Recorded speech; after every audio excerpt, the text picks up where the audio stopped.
Yes, recording is in progress. So we're going to start right off with, what is self-doubt? What is self-doubt? I never really knew what self-doubt was until I had to deal with it and not understand that I was my worst enemy. So the definition of self-doubt is understanding, yourself, what it is, understanding how self-doubt can, stagnate you. It can bring you down. You can be your worst enemy with doing it. And I want you guys to be able to overcome it, because once you overcome self-doubt, it's a whole fucking game changer. It's a game changer for you personally. It's a game changer for your businesses. So again, what is self-doubt? It is a lack of confidence that one may have. It's so simple. It's a lack of confidence that one may have, in your abilities to grow in business, your abilities to grow in your personal, your professional life. And you always have that little voice in your head that you will question, your competence in anything you're doing or your decisions. So that is what self-doubt is. Now, I know for me, some of my common symptoms of self-doubt was I always talk bullshit to myself. I was a negative talker. I would say, girl, you know you can't do that. You don't have the education, you don't have the credentials. There's people in the game that's been doing it longer and better than you. So I would literally negative talk myself to death, constantly criticizing myself, really, really, really doubting my abilities to do anything. Procrastination is another one. I didn't deal with procrastination because that's not my thing. But I know that procrastination. Oh, Nadine, can we put you on mute, please? Thank you. Procrastination, delaying tasks because you fear failure. Literally, that is what it is. When people say, "Oh, I'm a procrastinator," it's nothing to be proud of, because you're doing it because you have the fear of not being able to hit your goal. You have a fear of failing. And my biggest thing with failing is I don't really look at things as a failure. I look at it as a learning lesson. And really, who cares if you fail at something? Like, literally, who cares? You fail at that, you learn from your mistakes, you go back to the drawing board and you do it again.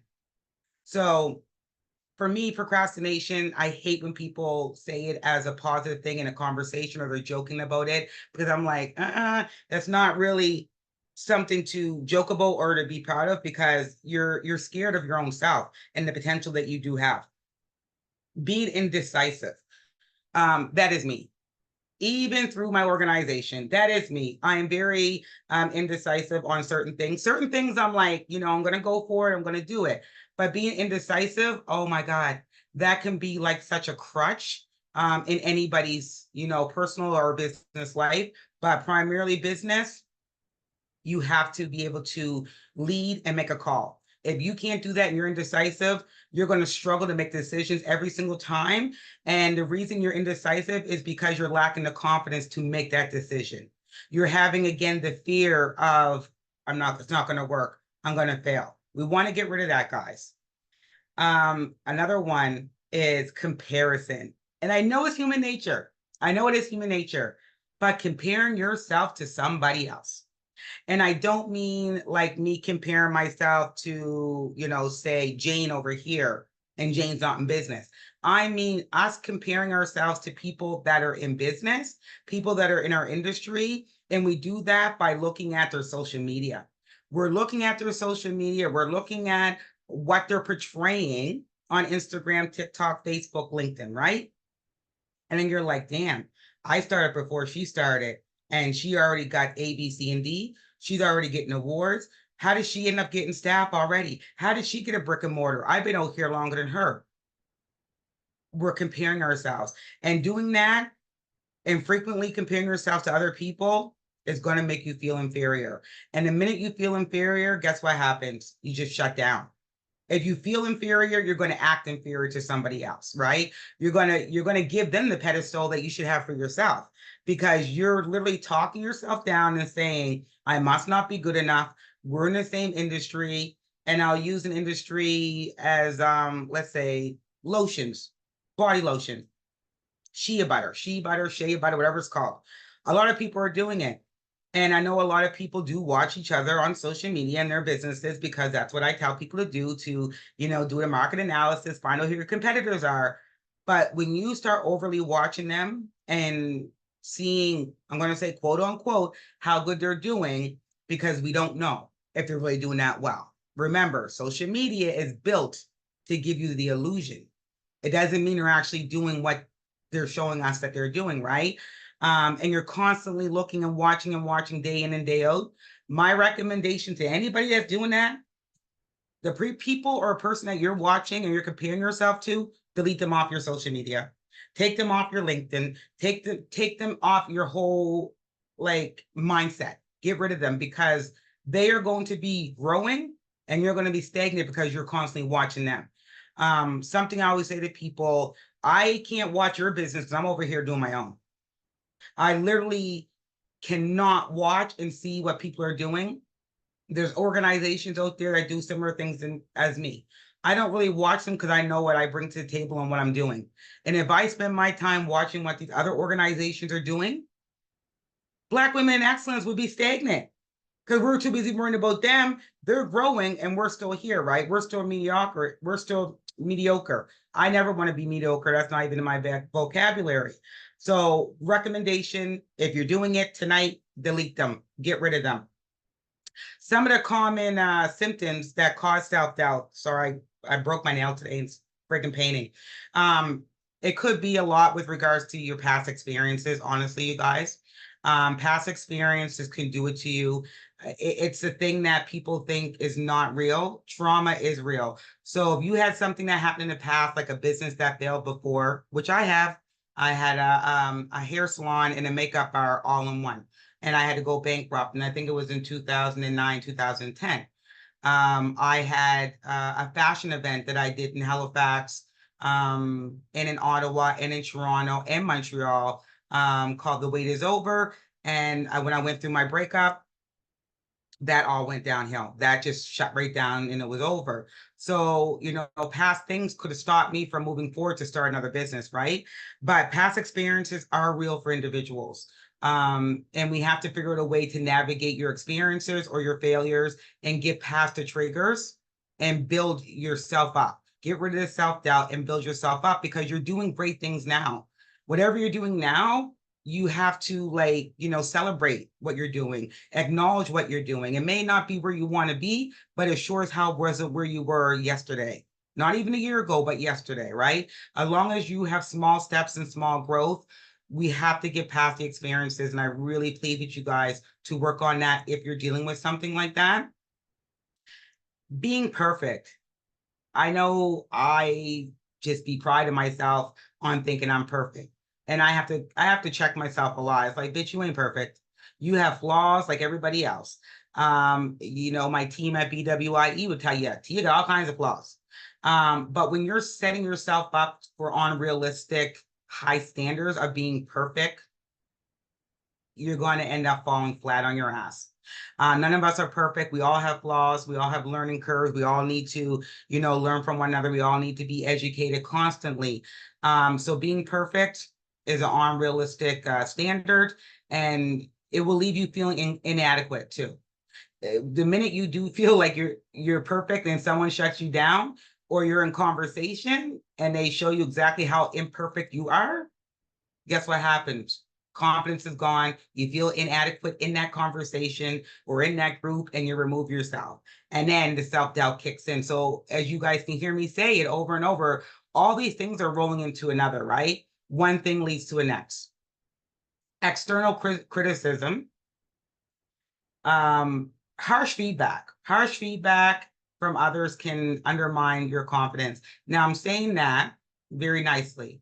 Some of it can be, criticism, but I'm just going to keep it real. Stay away from the motherfucking people that want to throw you some shade. The ones who are throwing shade, where you can't even feel the sun that's happening in Nova Scotia. They are throwing so much shade at you. That is not criticism. That is not criticism. That is envy. That is hatred. That is bad mind. Stay away from those people. Those people are going to be detrimental to either you're being successful or not successful. And they can get into your brain. If you allow people to get in, they will get in and they will embed like a dirty ant and have babies in your brain. And then babies are going to keep giving you that external criticism. Fear of failure, being afraid of making mistakes or not succeeding. I know each and every one of you guys have been there, or you are there now. I have been there. Every new adventure I do, I know people think like, oh, T, you risk it all. You always do all these things. You're not scared. Hell, I'm scared. I don't want to fail. Who wants to fail? But I say to myself, if I don't try it, I'm never going to know. It's almost like saying a closed mouth does not get fed. If I don't try this, I'm not going to know what's going to work. Let me give it some time. My prime example is I was working with 97.5 FM, which is CIOE Community Radio, back in February. Went on with them to do a radio show called Crown Conversations. We are in now July, and in June, I removed myself from that. I was scared in the beginning to start it, but I said, let me just do it. I never did radio before, but I want to get out there. I like people, I like talking. And I did it, but it wasn't aligning with my goals. It wasn't aligning with what I want to do. And nothing, bad towards the radio station. Kudos to them. Congratulations. Good luck with your endeavors. But for me, it was not where I want to be. But you guys, just imagine if I didn't try it. I sure as hell wouldn't be confident starting this podcast that I've been working on for weeks now, because I wouldn't know a goddamn thing about it, right? So you're going to have that fear of failure, but it's okay. You still just got to do it. Step out. I know some people would say step out on faith. I don't even know if Winnie's on here. I can't remember if I've seen her name, but she would say step out on your faith. You'll never know what you don't know until you do it. Now I'm going to dive in a little bit into the impact that self-doubt has on you and your business, primarily your business. I will say that stagnant. That's big thing of why I want to do this tonight is a stagnation that people are going through. I'm watching people on social media who I know are in business, and some of them are not even there. I haven't seen them post in so long. And I'm like, what is going on? What is going on? And instead of me like pinpointing them out and, going to them and saying to them, like, hey, let's talk. Like, I'm not going to do that. What I'm going to do is look at ways I can mitigate how they're feeling, how I can empower them, how I can get them back on track. Because being stagnant is your self-doubt that is kicking in. It will prevent you from taking risks. It will prevent you from seizing opportunities, those opportunities that will be leading to your business growth. And if you don't do those things, guess what happens? Your business stays at a standstill. If it's already started, it's going to stay as a startup. If you haven't started, you're going to stay as you're just talking about it. And if you are a startup and you're under 3 years, most likely you're not going to scale it. You're not going to scale it because you're stagnant, right? Again, decision paralysis. That's a real thing. If you cannot lead in your business, and I don't mean you have employees, I mean you have to be a leader even if you're leading your own self. Literally, because as entrepreneurs, we all know we wear many hats.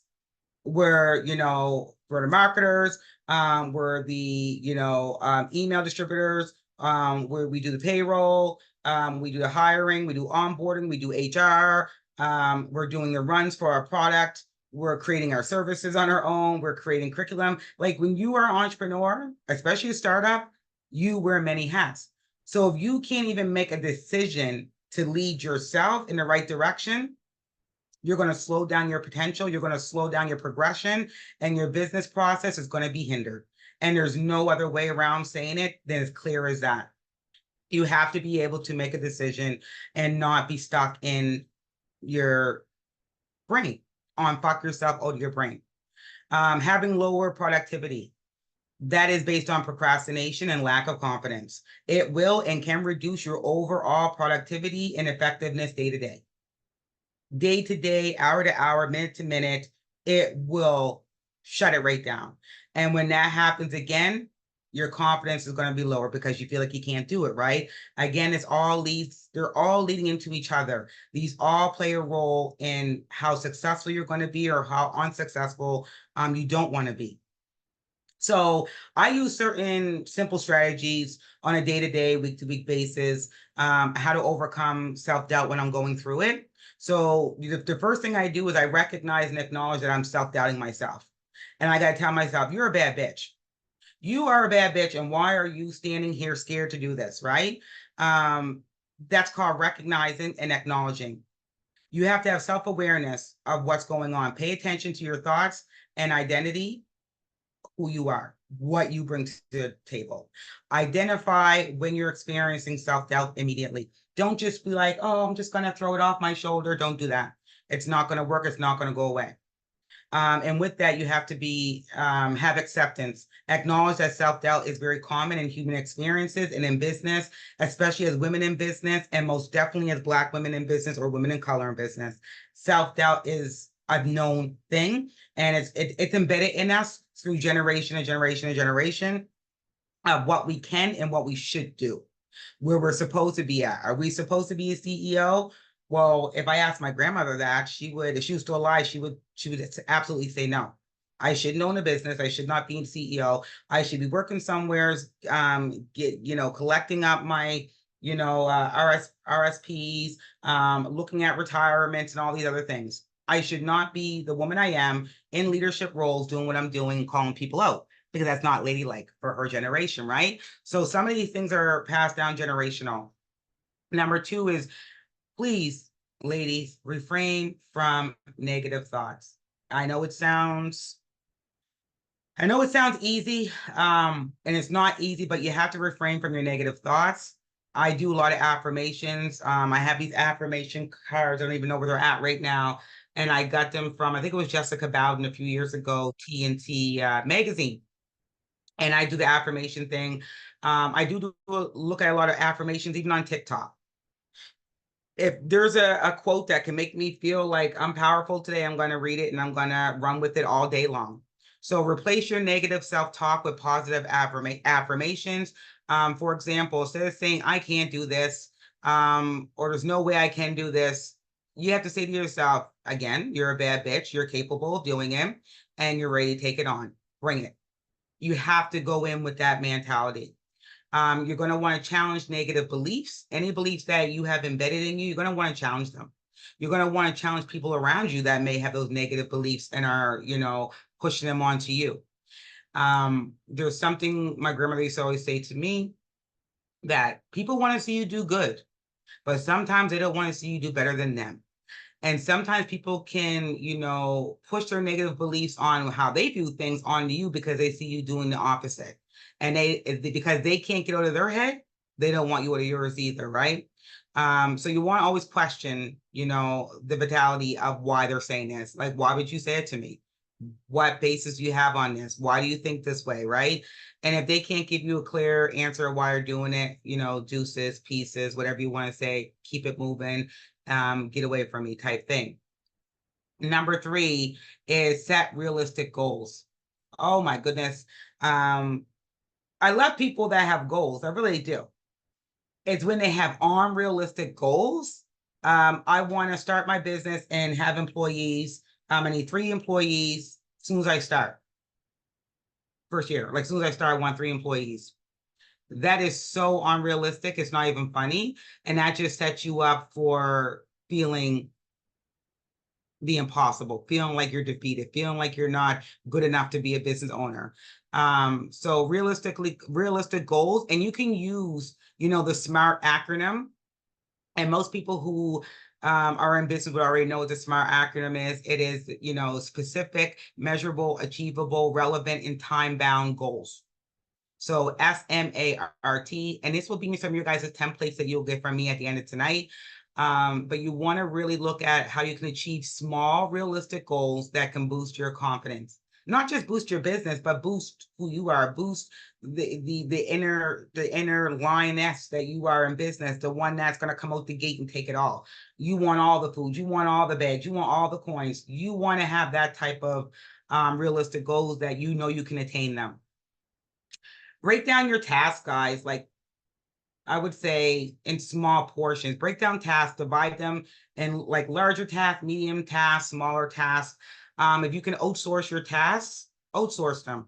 And I don't mean hire someone. I mean, if you have somebody that's a good friend, or your son or your daughter wants to help you with your small business, anything like that, outsource it, but make sure your tasks are all divided up so that you can break them down and they're manageable. I have 4 whiteboards in my office. You guys can't see them, but they're on this side. They're big, big whiteboards. And I have, I call it my parking lot. And on my parking lot, there's a lot of tasks up there that I have to get through every single week. So I don't do tasks for the month. I do mine for the week. If I have a busy week, I do my task per day. This week is not so bad. Last week was insane. So I had to break down my tasks from bigger to medium to small tasks that weren't important immediately, right? And that's how I keep track of things. I do use my Google Calendar, and some of the topics I have for my Google Calendar or divisions is tasks. And Keisha, my assistant, will put in there my tasks for the day because she knows I'll forget about some of the small ones. So those are some of the things that you can use on that end. The biggest thing for me would be, well, there's 2 big things, but this one is really, really important to me. Celebrate your small successes. And I can't say this enough. There are so many times that you'll feel that people are annoyed with you on social media. And they may be annoyed with you, right? Because you're always posting, you're always doing this, you're always doing that. Like, who does she think she is? These are your successes. These are your successes. You are allowed to post. You're allowed to celebrate. You're allowed to take yourself out for a walk because you got a new contract. You're allowed to go out and have a drink of wine or go for dinner because you got a new client that you've been trying to get for the last 3 years. You can, celebrate yourself by going to the mall and getting yourself a Starbucks just because you finally got your website up and running. Like, literally celebrate any wins, but especially the small ones, because those small ones, ladies, will lead to the big wins. I seen a post the other day that was on, I think it was Instagram, and it's basically said that if you're posting something on social media and my post is offending people or bothering them, that person needs to heal. And I was like, Lord Jesus, that is so true. If I post things and it offends people or annoys people or rubs them the wrong way, because what I post is all, like, basically it's all good. I post about, BWIE, but I post about what I am out here doing because I'm doing the unthinkable. I'm doing what society says I shouldn't be doing. I exceeded people's expectations they had on me. So I'm going to post them. And if that offends people, they need to heal, because they're not in where they're supposed to be, right? And I actually took a screenshot of it because it hit home for me. So always acknowledge your small achievements. Keep a success journal, which I do. And I do mine on a Word document. And Bernadette Hamilton Reed one day asked me, do you have a list of your speaking engagements, your awards, anything? And I was like, yeah, I have a list. And I sent her a list and she couldn't believe there's 54 on there. There's literally 54 between awards, my speaking engagements, and any media releases that were done on me, interviews or anything like that, 54 links. And when I did that, I haven't updated in probably about 4 months, but she was shocked. And I said, yes, I do keep it because that's my success record. And I'm going to need to use that when I need to put myself out there to get a speaking engagement. But by keeping track of your success journals will come in handy, you guys, when you're doing grant proposals, when you're doing, a business loan application or line of credit application, whatever it may be, even a partnership with another business or organization. They may want to see, well, what have you done since you started your business? Your success journal, you're going to want to open it up and you're going to want to take that and put it in so they know exactly what you've done and how far you came. Seek support. I say time and time again, your network is your net worth. Mentorship is a big thing for me. I'm passionate about it. I'm passionate about being a mentor, but I'm passionate about creating a space where Black women of color, can have a mentor that makes them feel safe, understands where they're coming from, what they're talking about. Not all of our mentors are Black. We have mentors that are white, and we're okay with it because those mentors don't give off that vibe like they don't get it, right? They're there to support the woman on her journey in entrepreneurship. So find a mentor or coach. Coaches usually cost money because I know I charge for coaching, who can provide guidance and encouragement. if you are a Black woman entrepreneur and you went through the 16-week startup, you most likely had a mentor. We do have a mentorship initiative affiliated with BWIE right now. Anybody who's on our social media pages, you'll be able to see that, or you can go to our website at bwiecanada.com and you can look at what our mentorship looks like. Support your network. Again, your network is your net worth. Surround yourself with supportive people. And I'm not even joking when I say this. I don't mean friends and family.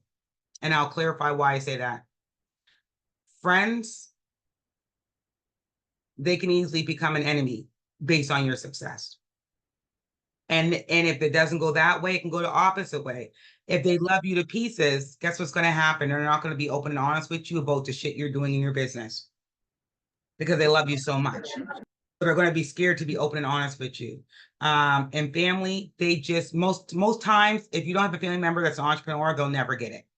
And then they'll get sick and tired of hearing you complain about stuff, right? And then you'll feel like you can't go to nobody, and then you'll isolate yourself. So I tell people to find like-minded people, build their tribe around them. I had this conversation with my my women in the 16-week startup Tuesday night. Build your tribe around you with like-minded individuals who are entrepreneurs, not business owners, because there's a difference. Not someone who sells MLMs. There are different MLMs. That stuff's built for them from the beginning. A business, most times, 9 times out of 10, people purchase them or they're passed on, right? But an entrepreneur is someone who goes in and risks every fucking thing. Someone who takes chances, someone who's losing sleepless nights, someone who may not be able to do payroll this week, someone whose kids are mad because they're spending more time on their business and their kids, someone's husband or partner is upset because, oh, you promised me a date night, but you have to do this tonight for your business. You want to surround yourself with people like that, guys, because it makes it a little bit easier, because entrepreneurship is a clear version of isolation and it's lonely. It's lonely as fuck. Practice self-compassion. I'm not sure if Fanny's on here, but she would agree, or Tanya would agree. Self-compassion is a big thing. And I just came into my soft girl era in the last probably, I'll say 8 months, and I'm really embracing it. But for me, self-compassion is being kind to myself. I'm not perfect. If I don't get a deal, I don't get it. If I don't get the partnership, I don't get it. If I drop the ball, I drop the ball. If I forget something, it is what it is, right? But I'm teaching myself to be kind to myself. I treat myself with the same kindness I do with everybody else through my organization. You know, I treat myself the way I would treat my children or my fiance. I treat myself the way I would treat, you know, the couple of friends I have. I think I have like 2, 3, maybe 4. I treat myself the same way I treat them, right? And it's really, really, really easy to lose yourself and be really hard on yourself while you're being nice to everybody else. So be kind to yourself. Learn from all your mistakes. View your mistakes as learning opportunities. Your failures are learning opportunities. It's not going to be the end of the world. It may feel like it, but trust me, the comeback is going to be better than the setback. Any questions? Let me check the chat just in case people put something there before I go to the next part. Ooh.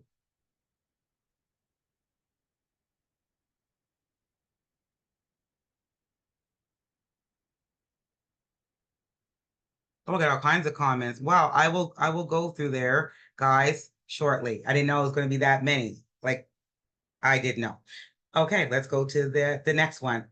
I will get to you. Ba-da-ba-ba. Okay. Common source of self-doubt in entrepreneurship. You guys are probably thinking in your heads, oh my God, ding, ding, ding, ding. I know all kinds of them. We all do, because we all been there. If you're a true entrepreneur, there is nothing that we haven't self-doubt ourselves on. And it will kind of align with what I spoke about earlier with past experiences, having those negative thoughts, having those negative experiences in the past, like having a business and then having to go bankrupt. That shit sucks. That is like, it's the worst feeling in the world, because not only did you let yourself down, everybody's talking about you. The streets are talking. Oh, I knew she couldn't do it. Oh, I knew that wouldn't last long. Blah, blah, blah, blah, blah. That shit is a hard pill to swallow. But you have to let it go and try again. Rejections. Oh God. I hate feeling rejected. I hate when someone rejects me. Not just in business, but personally too. Oh my God, it's the worst. And even if your rejection is low key, shady rejection, because you can have that passive aggressive rejection and you're like, yeah, that didn't go the way I thought it was going to go. Experiences like that, being turned down by investors, clients, or partners, it undermines your confidence. When you reach out to someone with all your whole chest out, your whole confidence in a letter, in an email, and they just basically write back, yeah, not interested. Oh Lord, you just want to write them back and read them. And if someone doesn't know what a read is, you want to write them back and tell them off about being such an asshole, right? It sucks. And it does kind of bang away at the little bit of confidence that you did have. And I know this especially happens when you are doing grant proposals.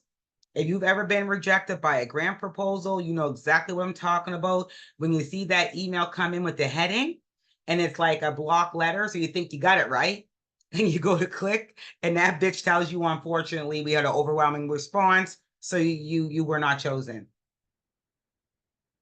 It takes you a minute just to sit there. You sit there and you're like, what exactly was that? It's hard. It's a hard pill to swallow. Having that perfect image for yourself, right?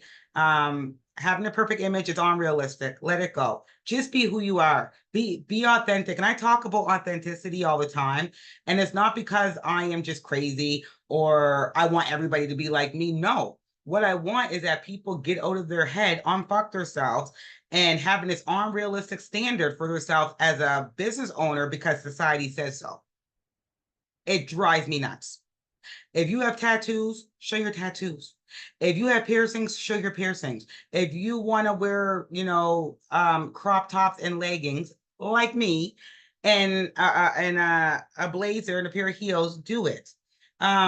Being authentic, you don't have to change your tone. You don't have to code switch to act like that unrealistic white standard of being a business owner. We don't have to do that no more because your business is going to be built on your brand. And when you start doing those unrealistic standards and trying to change into somebody else, that's a lie. And you guys all know what happens with a lie. You cannot remember the lie. You will get caught up. You will be seen for who you actually are. And that right there will be detrimental to your whole brand. They will shut you right down. They will cancel you because you lied to them, right? Come out the gate and be authentically yourself, right? Do and act like you act. There are times that you do have to clean it up. Most times if I'm speaking at a school that has junior high students or elementary, which I try not to do, I try not to get those bookings at all because I know how I speak and I drop the F-bomb all the time and I don't care. So there I have to be very conscious of what crowd I'm speaking to. But when I hit the universities, or if I'm doing something like this, or I'm speaking at like a conference, I say whatever the fuck I want to say because you paid me. You already know what I give. You seen my work, you seen me before, so you know what I'm going to bring to the table, and I'm not going to change who I am. This is me. This is authentic Tia. And I spent a lot of years of my life trying to be someone I wasn't to try to erase who I was in the past. It doesn't work, right? Just hold on to being imperfect. Sorry. Someone once said to me one day, "You're perfectly imperfect," and I was like, "Oh, that's so sweet." Like I really took that to heart because I am perfectly imperfect, and I don't want to be anything else but myself. Risk everything when it comes. I shouldn't say everything. Don't risk your houses, don't risk your children, and don't risk your finances if you have a job. But I mean, don't be scared to risk things. Don't be scared to go in knee deep with your businesses. Don't have the fear of taking risks that may result in a failure because that will then hinder you from leading to success. So I know it's like someone says every 3 failures, you'll get like 4 successes or whatever it is. One door closes, another door opens. It is actually true, but you won't be able to feel that vibe and you won't be able to enter that zone of feeling so fucking powerful that you accomplish something if you don't take the risk and get rid of the fear in your brain. You have to do the leap. You have to come out and stop talking about something and actually put it into action. Being a catastrophic thinker. Oh my God. I have a couple of colleagues I know are like this. They're always expecting the worst. They're always expecting the worst. And my comment to them is usually like, what's the worst that can happen? And they're like, oh my God, Tia, like I can tell you what can happen. And they give me like a list of 20 things. And I'm like, oh girl, you're thinking too much into that. Stop overthinking. External criticism, again, keep them away from you. Get rid of the harsh feedback. If someone is genuinely interested in supporting you and helping you, they can be very harsh with what they say, but you can feel at the end like she wasn't trying to come for me. She was basically telling me what my friends or my family or colleagues are not telling me. She was keeping it 100% real. So you can tell the difference between someone who's shady and someone who's not. And if you can't, I need you guys to get hip to the shit.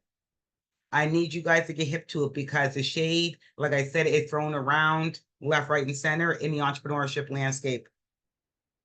Stop comparing yourself. I'm not going to harp on that again, but get rid of that comparison. Stop watching who's in your industry. Stop watching another Black woman. Stop watching someone you think that should not be scaling because you started before her. Stop watching.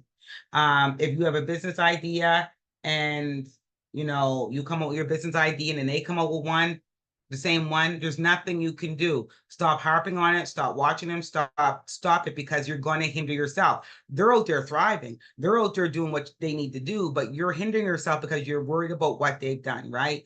And I know it sucks. It hurts. It's like someone taking your child's name. It sucks ass when someone takes your business idea and runs with it, right? But if you don't have that intellectual property component attached to your business and what's going on in your business, and you're not ready to invest in that, you can't say nothing because you don't own it. Anybody's free to start a business, right? Just stop over watching and over internalizing what they're doing and what you're not. Your lack of support is going to lead to your isolation. Your isolation is going to lead to your lack of support. Feeling alone in entrepreneurship landscape in the journey is absolutely normal. If you say that you don't feel alone, never, I would have to question that because this shit is lonely. This shit is lonely, lonely, lonely. There's not a lot of people that I can actually talk to about what I'm doing in business at this point, because again, I far exceeded a lot of people's expectations of where I should be. So the people that, I thought could be mentors to me, I exceeded where they're at. Like I'm far from where they're at when it comes to business. So for me, I feel lonely a lot of the times. Because I don't have someone I can bounce ideas off of who's someone like me. There's not a lot of Tias around that is ready to risk and put $20,000 into something and don't get a clue how to do it. But I will, right? So isolation is real and isolation can lead to depression. So don't get to that point, build your tribe around you. You need to get a mentor. You can ask anybody to be a mentor. Mentors don't need a title no more. It is normal to have someone that you talk to that you don't even have to classify as your mentor. I have some people I meet with on a weekly, bi-weekly basis, and they call me their mentor, and I'm like, well, where did we sign a document that says those are your mentor, right? There's no really official title like it was 20 years ago. And if you have the opportunity to ask somebody that you look up to be your mentor, to meet with you once a month for an hour, and they say yes, take it. It is the best thing that you can do for yourself and your business and your confidence. Something we talk about a lot, and I hear it since Nancy Reagan come up with her book of 2 years ago, is imposter syndrome. Self-doubting yourself, feeling like you're a fraud despite evidence of your success. It's almost like someone who loses 100 pounds and they still see themselves being fat in the mirror. It's the same thing. With all the evidence right in front of you that you're successful, you still feel like I shouldn't have got that. I shouldn't have got that award. Why did I get that award? I had that one time happen to me. I was suffering from self-doubt of imposter syndrome, and it was for the Nova Scotia Human Rights, the Rocky Joan Awards. When they emailed me, I thought it was spam. I emailed them back. And I said, can I have your number so I can call you?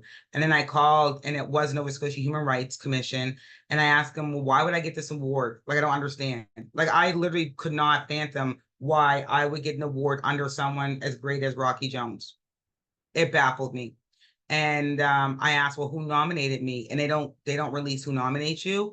And they said, it doesn't matter, but we had 34 different people that nominated you for this one award. So I was like, okay.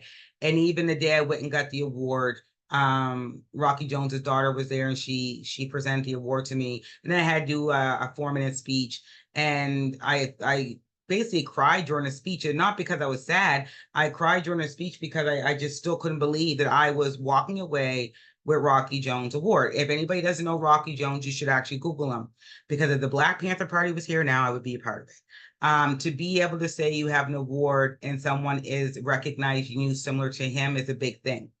And it was such a big thing that other people that I know that think I should not have got the award because I'm nowhere near where Rocky Jones was at, was pretty upset. And I've heard conversations around in community that they were pissed about it. Like, why would she get that? How'd they give it to her? How did she get it? And that adds to the self-doubt too. You're like, well, maybe they're right. And my fiance had to check me. He's usually the person that will check me and say, you know what, Tia? I said this to my staff today. He said one time that someone said, well, what do you bring to the table? He said, I wish they would ask you now, because you would tell them I bring the fucking table at this point. I don't bring nothing to the table. I bring the table, and you guys are going to sit around my table. So yeah, so, don't let that self-doubt really hinder you, and don't have the internal pressure of having high expectations for yourself hinder you if you don't reach your goals either, because that will be the point of almost like a no return, because it's really hard to come back from. The uncertainty. Uncertainty in entrepreneurship is something that will never go away. That is the whole definition of what entrepreneurship is uncertainty. And you have to make some crazy decisions, hard decisions when you're dealing with your startup business, with your scale up business, anything like that. You will have to make a hard decision. And everything is, I shouldn't say everything, nothing is certain when you're starting a business. You don't know if you're going to get clients. You don't know if a customer is going to walk in your door. You don't know if you're going to be able to sell, your curriculum if you're a facilitator. You don't know if people are going to like your posts on social media. You don't know if you're going to get that, that partnership. You don't know anything. But being constant and facing it and dealing with it is going to be the change maker that you're going to need. Economic factors that create doubt. You can't get around them either. We are in a bad place in Canada with the economic factors and development that's going on. But you just have to pivot. You have to move with it. So uncertainty is normal. So whenever you're feeling like it, don't say to yourself, this shit ain't for me. Because if you say that shit ain't for you because we're in uncertain times, get out of it. Get out of entrepreneurship. It's not for you. Resource constraints are another big one. And people probably think we want to say finances right off the rip. No, it's not about access to capital. It's resources restraint. It's access to the resources. And that comes with financial. So financial pressure, limited financial resources are a huge hinder and can create so much stress and doubt about the ability of your business. It's not even funny. If you're going to a bank and you're asking for a term loan, line of credit, or overdraft, and they tell you no, based on your business plan, and you keep fixing your business plan as they say, they keep telling you no, imagine what that does to you. You just say, you know what, screw this ain't even worth it. Dealing with, time restraints in your business is a big thing. Juggling multiple responsibilities and feeling overwhelmed, like there's never enough time in the day. Not one person on the screen, I can guarantee you, can say they haven't felt that. Time constraints are a real thing. I deal with it every single day. I keep saying I wish there was more time in a day than there is, because I never have enough time to do the things I want to do or need to do, right? And if you're a parent, it's even worse. If you have small children, it's even worse. I don't have small kids, but the ones that do, I'd be feeling for you, because it's hard as fuck to have those time schedules. And if you have kids in sports, another barrier, right? It keeps going. So understanding these common sources of self-doubt will definitely help you as entrepreneurs recognize them and addressing them, and then taking action to have that resilient mindset. Self-doubt is a common challenge. But like I said, recognizing, reframing from negative thoughts, will put you in places that you never thought. Building confidence takes time and effort, but with the persistence, you're able to overcome it and cultivate a strong, successful mindset. And I won't say that you're going to have a weak mindset right now. If you do, I'm just saying, if you start implementing some of these strategies, your mindset becomes very, very strong and you don't fall victim into the self-doubt game. My favorite part about journey in business and as an entrepreneur is, and on fucking yourself, is cultivating that bad bitch mindset. And I smile when I say it because it is a fact. I love the way my brain thinks. I love the way it operates. I love everything of how I cultivated myself to be in this space as an entrepreneur. And it basically is a mindset it's crucial to achieving, your business goals, overcoming obstacles, challenges, barriers, haters, all that stuff. And what is a success-driven mindset? You're probably asking, like, what does this bitch mean? It means that there is a way of thinking that focuses on growth and resilience only. Growth and resilience only. And what comes with that is a positive outlook on challenges and opportunities. You don't see challenges as a challenge or probably see it as an opportunity, right? It's about leveling up. It's about believing in your potential, achieving all your goals, your successes, and being persistent, working towards those goals and successes. And some of the characteristics of a successful driven mindset would be someone that's always thinking about growth. Where am I going to be next year? Not next week, next year. Where am I going to be in 5 years? What am I going to be doing? And they start actually talking about it and putting it into existence. That is a growth oriented mindset. Resilience, bounce back. Your bounce back game has to be strong because setbacks are going to set you back all the time, but your comeback has to be fucking better.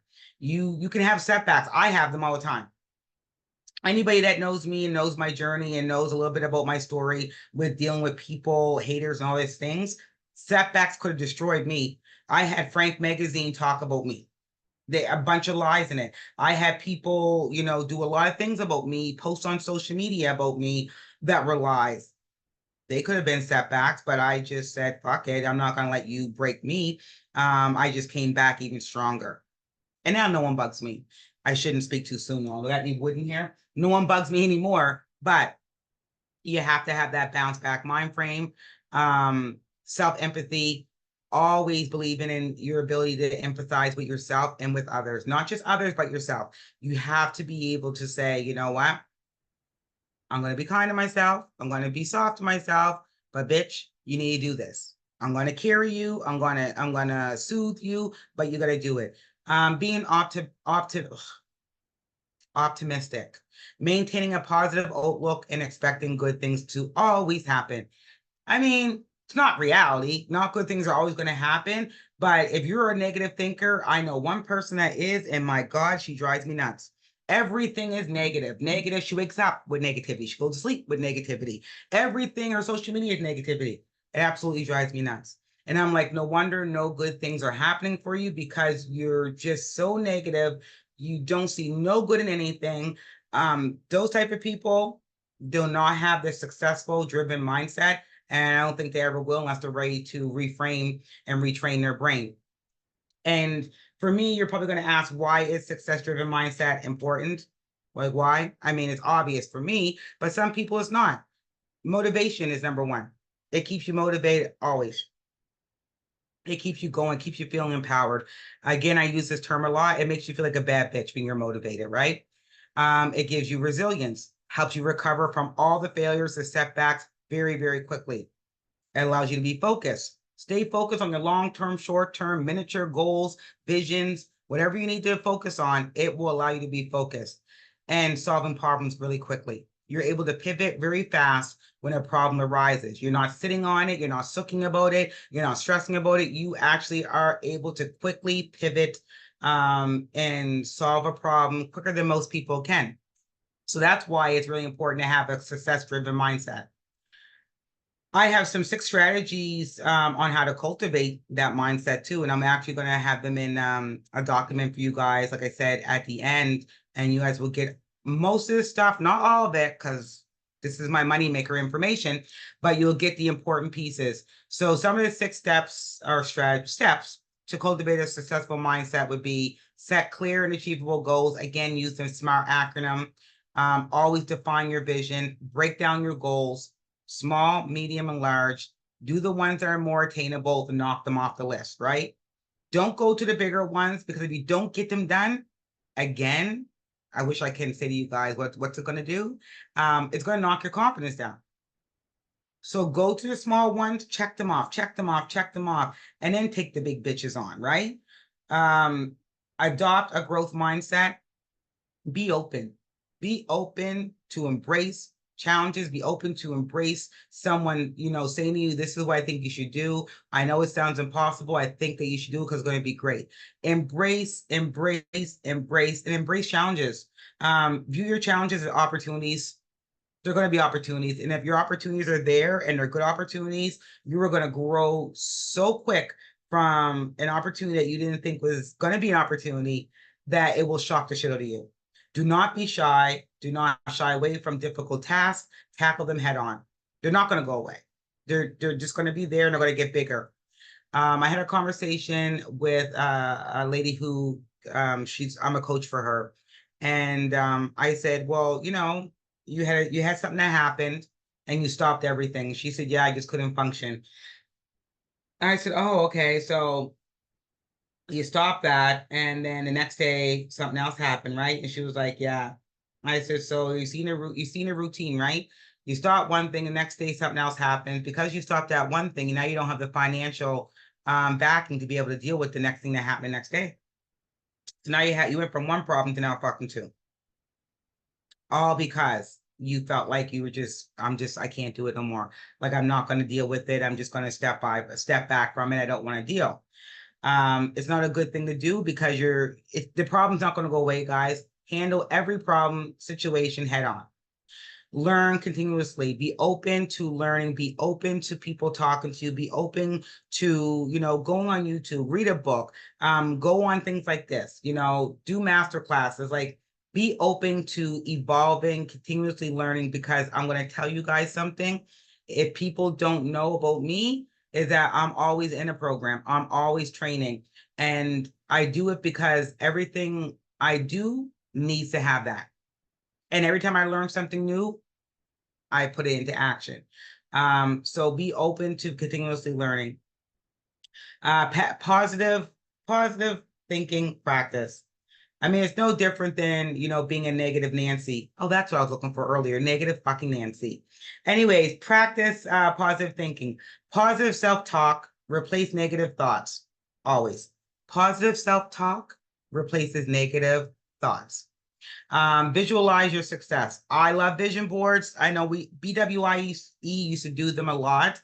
A good vision board can change your whole mind frame on what your business is going to look like. I love the visualizations. You can make them on Canva now too. So if you have a Canva account, go on there and build a business board so you can visualize your success. Spend a few minutes each day on adding it to your business board, adding successes to your business board. Imagine achieving the unthinkable. Imagine getting an award that you didn't think you would ever get. Imagine that you'd be able to get a partnership you don't think you'd ever get. Imagine getting a speaking engagement or a teaching engagement that you didn't think you were going to get. Put that shit into existence. Put it out there. Put it on the board, and it has to come true, right? Build resilience. Continuously build it up. Learn from your failures. Do not shy away from them. Embrace them. Talk about them. Share them with other people so they know that you are a real person. You're a real entrepreneur and that you failed at some shit. Share them. Embrace them. Learn from them. Always stay persistent. I know it sounds crazy when I say this because people say it all the time. Never give up, ladies. Fuck, do not give up. If you give up, you can't get back. Do not give up. Stay persistent. Keep your head down, toes to the ground. You have to lock in. And this is a new concept that actually came from the UK, then went to the States, and now it's in Canada. Locking in. You have to lock in on whatever you're working on. And that means the distractions have to fucking go. If you have distractions from people that want to always go to the club, want to always go for dinner 3 nights a week, or even 1 night a week, And they want to spend a whole grip of money. People that want to just hang out, eat sunflower seeds, drink Pepsi on the doorstep. People that just want to sit around, just talk about people and not do anything. It's not going to be good for you.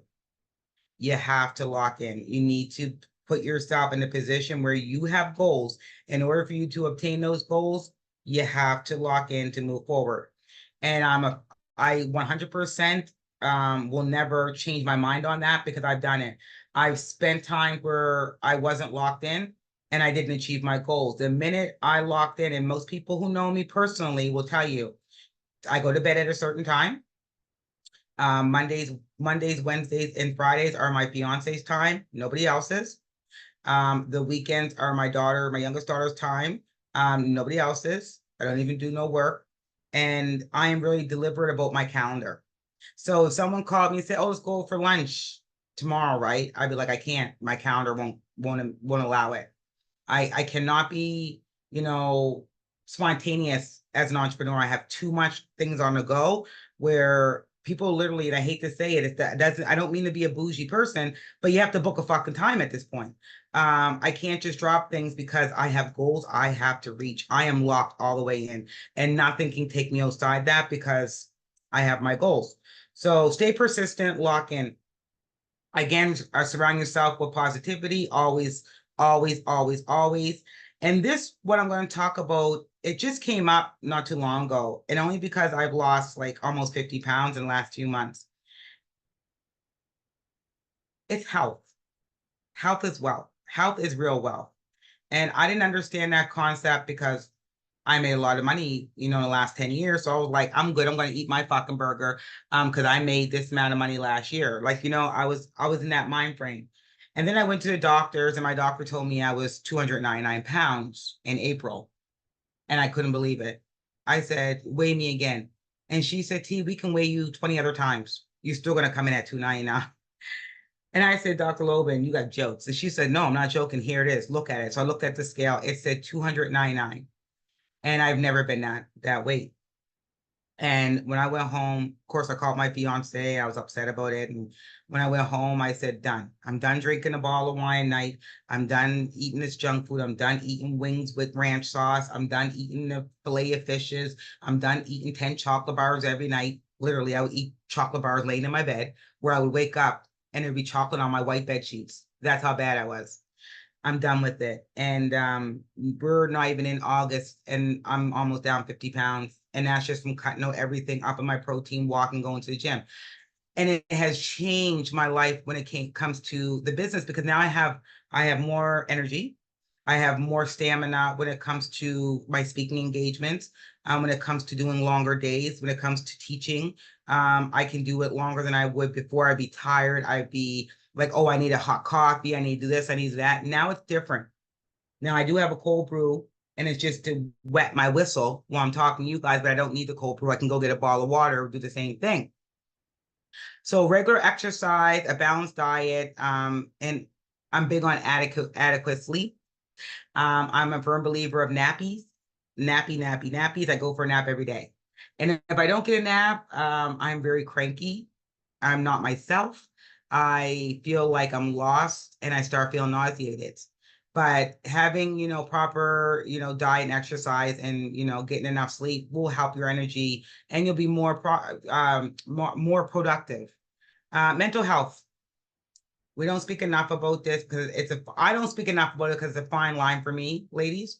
It's a fine line for mental health practices, mindfulness, meditation, other relaxation techniques when it comes to being an entrepreneur. Because I find a lot of people overuse the mental health aspect in business and they say, oh, I can't attend my business class or I can't follow through for a client. I decided to take a mental health day and leave that client hanging and you're supposed to do their hair for their wedding or do the photography for their wedding. I find a lot of people are using that more and more in entrepreneurship and it's taking away from the accountability and it's taking away from the business ethics. Like you're not in business to be able to just drop the ball on people whenever you want. So I don't talk about it often, but I do believe in, again, being kind to yourself, being, mindful of what's going on. If you need to seek support or help or coaching, you should do so. I do my relaxation techniques are my nappies. I go to bed fairly early every night, but I do wake up every day. And you do have to maintain mental clarity through entrepreneurship, regardless if you are dealing with mental health or anything like that. You can't get around it. Maintaining mental clarity is a must because you have to have clear, crisp brain when you're making these big decisions to evolve your businesses. So I'm going to recap that, this section because it's really important to me. Cultivating a successful driven mindset involves setting clear goals, adopting growth practices, practicing positive thinking, business and building resilience, surrounding yourself with positivity, and maintaining a healthy lifestyle. Now, let's go into the fact that I think, and I believe you guys probably think at this point, that you should start incorporating this day to day. These certain things, even if you start with small, build resilience or surround yourself with positivity. These things should be incorporated day to day so it becomes a habit. It becomes a habit of how you live and what you have around you. My question is, I know I'm sick and tired, but who is sick and fucking tired of some of the roadblocks that keep popping up every time you try to do something new in your business? Like, I'm sick and tired of it. It's a constant thing. It's like, are these roadblocks meant to be here to stop me? Like, why is like it's like whack-a-mole. You pop one down, another one pops up, right? So I have some practical strategies too for addressing and removing some barriers. Identifying and addressing barriers is very easy for all of us because we know what the word barriers mean. We know what it means to be resilient. We just have to identify and address them. A lot of us will identify them, but how many of us will really address those barriers? We kind of sweep it under the rug, right? So the first thing, and anybody that knows me will say, here we fucking go about the SWOT analysis. I'm big on conducting a thorough SWOT, a SWOT analysis, a SWOT assessment, your strengths, your weaknesses, and opportunities and threats in your business. That will help eliminate a lot of barriers that you may face in your business that you didn't even know was there if you do that. Feedback collection from individuals based on your SWOT analysis. If you do surveys, I know a lot of the women I work with now, they're starting to do surveys out there in the community and ask people their opinions on things. They do them on Instagram. Use the feedback, see what people are saying. That will eliminate. Prioritize your efforts and you prioritize your issues that will equal to your effort. Use the SMART acronym again, set specific, measurable, achievable, relevant, time-bound goals to tackle all of the barriers that you may see as coming your way. Create an attainable action plan. This one is for me is really, really big. Action plans are very important. I do them, I'm gonna say every probably second month. I break down my tasks. I divide the larger, smaller, medium issues. I can assign responsibilities because I have a team now with BWIE. So I will delegate some of the tasks to the team. And I set deadlines. I have like 1, 2, 3, 4, 5, 6, 7, 8, 9, 10 deadlines up on my whiteboard here. I'm big on action plans. There's no point in talking about shit if you ain't going to handle it and ain't going to take action on it. Now, the tools and resources you're probably wondering to help streamline, where you don't have these barriers and it helps your business process would be, the biggest one would be utilizing utilizing tools like Slack, Teams, Zoom, things like that. People, you go into business and you're fearful of the things that are out there, or because you don't have the financial backing. If you start using things like that, it eliminates a lot of barriers. I know one, and that would be around the marketing tools, but I'm going to mention it now. If you have a barrier with, dealing grant proposals, how many of us hate them? I know I do, for a fact. I hate them. But if you're not using ChatGPT at this point to help you navigate a grant proposal, what the fuck are you doing? Because at this point, ChatGPT is really, really important, and it doesn't make up information for your grant proposal, doesn't do copyright. It actually is giving you tools to help you do the grant proposal and be more successful doing it than you would otherwise, and that builds your confidence. So using those type of tools, Zapier is an automation tool. You ChatGPT, Canva for marketing, MailChimp. I know one of my summer staff uses Hootsuite for marketing and automation tools. Another one that I find people are neglecting is something so fucking easy, and we have it every day, is for a document management tool is Google Workspace. There are so many people that are not using Google.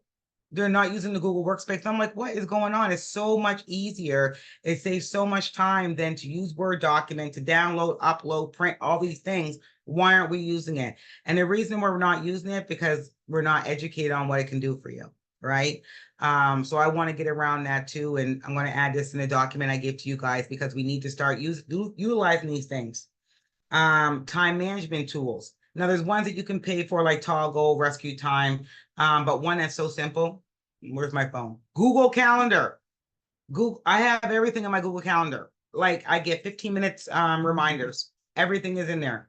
You can use that. It's for free. It's literally for free. So to address and remove barriers in your business, conduct a thorough assessment, a SWOT analysis, strengths, weaknesses, opportunities, and threats. Create an action plan, utilize your tools like Slack. I forgot to mention, even with finances, QuickBooks. If you don't have the money for QuickBooks, at least start using a Google spreadsheet. Use something to start the process that's going to eliminate barriers for the future, right? Implementing these strategies and tools can significantly enhance your efficiency in your business. You can be more productive by identifying one of these barriers in your businesses tonight or tomorrow. Pick one of these things that I gave you to use and let me know, in conversation next time I see you guys, if it worked, if it helped eliminate that barrier, that it may come back next time, because you will get the same barriers over and over again if you're not trying something new. It's like someone said to me the other day, a person that does the same shit over and over and wanting a different result is a definition of insanity. It's the same thing over and over, but you want a different result. It makes no sense. And it is true. It's insanity. So I don't want you guys to be insane. I want you guys to try something totally different. We're going to jump right into I'll do that. We're almost done here, guys. To sustain growth. Sustaining growth is very important. There's one thing to start a business, but we have to sustain the growth. We have to scale it. I can't stay when people start a business and then a year or two later they're gone or MIA. I'm like, where'd they go? What's going on? Because there was pieces missing of why they couldn't keep moving and moving and moving. So you want to sustain your growth, and you're going to do this with monitoring your progress. If you're not paying attention to your back end of your website, of your financials, of your marketing, if you're not paying attention and you're just in your industry and you're just doing your business, shit's going to go down shit creek real quick. You have to do regular check-ins if you have a team, checking with your team. If you don't, do it yourself. Look at the back end of everything. I mean, the back end of everything around your business. Use tracking tools, product management software. You can use something like Trello that will track tasks and reports and deadlines. If you have another software that you'd like to use it. Don't just pay for it and not use it. You just have to understand the back end of your business. And once you monitor it and understand it, now it's time for you to evaluate it, to evaluate and adjust. So if your evaluation shows you that this ain't good, what does that tell you guys? That means it's time to adjust. That means it's time to move on. You're going to look at your performance metrics, the feedbacks, everything that goes in with regarding your evaluation. You have to be able to do it very, very quickly. Because if you prolong it, you're going to be a year in, then it's going to be 2 years in, and you're still going to be saying, how come my business isn't growing? We don't want that. We want our businesses to flourish. We want it to grow. We want to make a $1 million within, I would say 5 years. It's not impossible. People think it is. It's really not. You can make that money depending on your price points and everything else you're doing. If you're for profit, if you're not for profit, let's say we want to get that, $550,000 partnership or funding. We want to aim big. We don't want to do the $10,000 grants no more. We don't want $25,000 grants no more. What the fuck does that do for our businesses or organizations? Nothing. Literally, it may pay for you to get your website up, but you can build that on your own on Wix if you got the time. So, I mean, we're always looking at the little small peanuts, and I want us to look bigger because we have the capabilities of doing so. Always be okay with having continuous improvements, learning and developing, be innovative. I mean, this is 2024. If you're not innovative, what are you? You have to be innovative in order to sustain what you got going on, to stay in the ecosystem, to keep thriving. You have to, embed that into your brain. Maintain being flexible. Adaptability is just like pivoting. You have to be able to adapt to any environment. You can get, if you're a speaker, keynote speaker, you get to the event and you told them that you need a microphone, you need what do you call it? A screen, you need all these things, right? You get to the event and none of it works. What are you going to say? I'm not doing it? You have to fucking pivot. You have to really be so creative on how you're going to do it. You have to be able to do that in the industry, all industries as an entrepreneur. Again, resilience, develop that hard shell. Just be ready to have a comeback. Be ready to have the comeback to keep moving forward.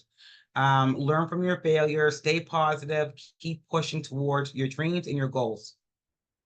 Developing a tailored action plan involves defining the goals, setting SMART goals, breaking them down into actionable steps, creating, a timeline, sustaining growth.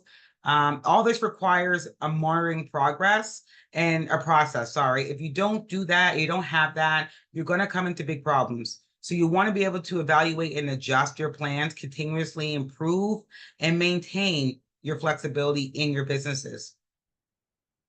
Remember, by achieving your business goals, it is definitely a journey and it requires a consistent effort. It's not going to happen overnight. You're not going to change your mind frame overnight. But if you at least start tonight, before you go to bed tonight and you're in that shower washing your ass, think about all the things that Tia was throwing out there and say, you know what, let me just try one step at a time, right? Now we're going to dive into another favorite of mine, which is resilience and growth. As I said earlier, I exceeded most people's expectations of me. Resilience and growth has got me to where I'm at today. So we're going to explore some techniques on building, resilience, and I'll share a couple of real life examples. You may not know these people, but you may know these people or one or two of them. So some of the techniques would be practicing, mindfulness and meditation. Again, develop a positive mindset. Again, maintaining a healthy lifestyle. Again, build a support network because your network is your net worth. Again, and develop problem solving skills. So all this stuff is a little bit more repetitive, but it will show you when I send you your document how it aligns with everything else. So some real life examples of entrepreneurs who are, one is from here. She is white, but she is from here. She used to classify herself as trailer park trash. I'm going to say 10 to 15 years ago, is Barb Stegman. Barb Stegman is the founder of Seven Virtues. She was faced, personal tragedy when her best friend, a soldier, was severely wounded in Afghanistan. And this event, created and affected her deeply, where she wanted to become a catalyst for, this created a catalyst for her for entrepreneurship journey. Starting a business without sustainable financial backing was a major challenge. So Barb actually pitched to Dragon's Den, and they told her it wasn't good enough. They told her no. And I know if you guys go to Google, you can probably watch that clip from 10 years ago, and they said, no, we're not investing. It's not worth it. And she launched Seven Virtues without any type of resources, very limited resources. And she relied on her determination and creativity to move forward. I will say her vision, she has created a bad bitch business. And not only has she provided high quality products, but also contributed to the social good. So she's a social impact type of business. Seven Virtues focuses on sourcing fair trade essential oils from countries across oh my goodness, I can't remember what the countries were. But if you Google it, you guys will find it. But she basically sources, and works with countries that deal with turmoil, going through war and all those things, so she can help them with being self-sufficient and job opportunities and whatnot. So she basically supports farmers. She faced, skepticism. She's in over 600 Sephora locations worldwide now with her perfume. And she absolutely just opened her flagship store that she dreamt about doing for 15 years in Halifax, Nova Scotia, July 1st weekend. It's right down the waterfront where you can go in and create your own perfumes with your name on it, with your label and everything else. So she is from here. She's from Halifax, Nova Scotia, and she was told no when she pitched to Dragon's Den. It wasn't good enough. It's not worth them investing. They shattered her dreams, but she didn't stop. So that's one. Any other one we kind of all know? Oprah. Oprah. She began her career as an anchor, faced with significant challenges due to being a woman and being a Black woman, and not a skinny Black woman either. And she was in a majority white male industry at the time. Her job was very difficult. She dealt with racism and discrimination on a daily basis. And in 1986, she launched the Oprah Winfrey Show. I was 6 years old then. Damn. And it became national, and it went, like a wildfire throughout her career. She faced more criticism and skepticism about her abilities as a Black woman. Then she dealt with that as a plus size Black woman. List goes on. She now has an empire. She now has a media fucking empire. And there's nothing that I would say that between the magazine, the books, the TV show, her own TV network, Oprah has done what she's supposed to do. And if she can do it, if you read her book about her upbringing, if she can do it, we can all do it too. She's definitely a success story in my eyes. Some people don't like her, some people do. All I see is the dollars that she brings in. I want to be a fucking Oprah.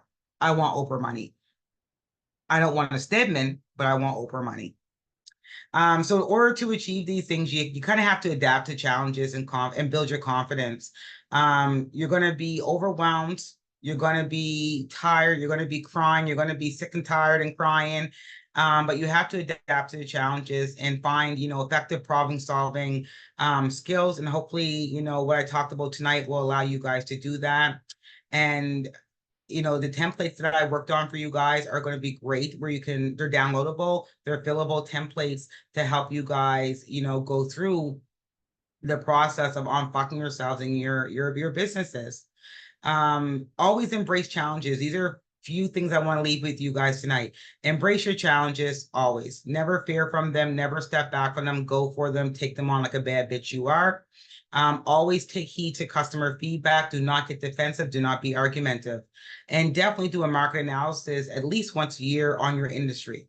Do not think that you know everything about your industry, because the industries are evolving. They're always changing.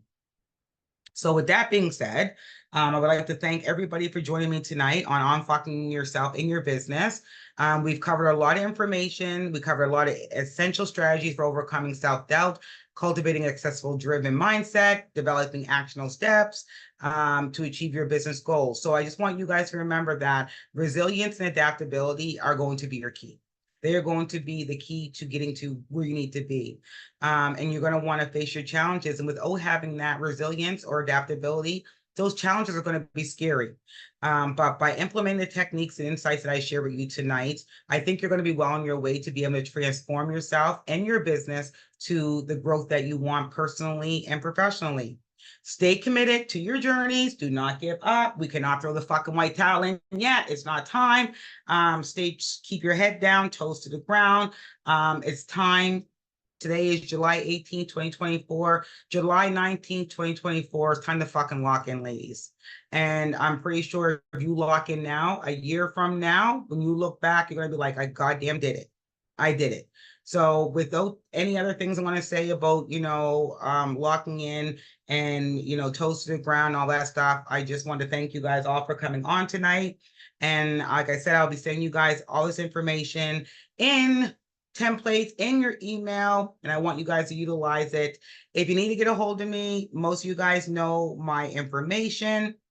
If you don't, I will put it in the chat. It is not BWIE's email. It is a different email now. I'm trying to keep everything separate. Gotta keep the different brands aside from each other. And now I can open the floor for questions. You can take your mics off, you can put your bear paws up, you can do whatever you want.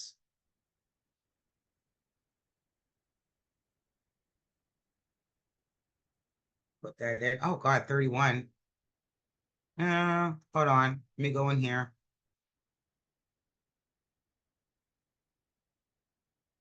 Okay.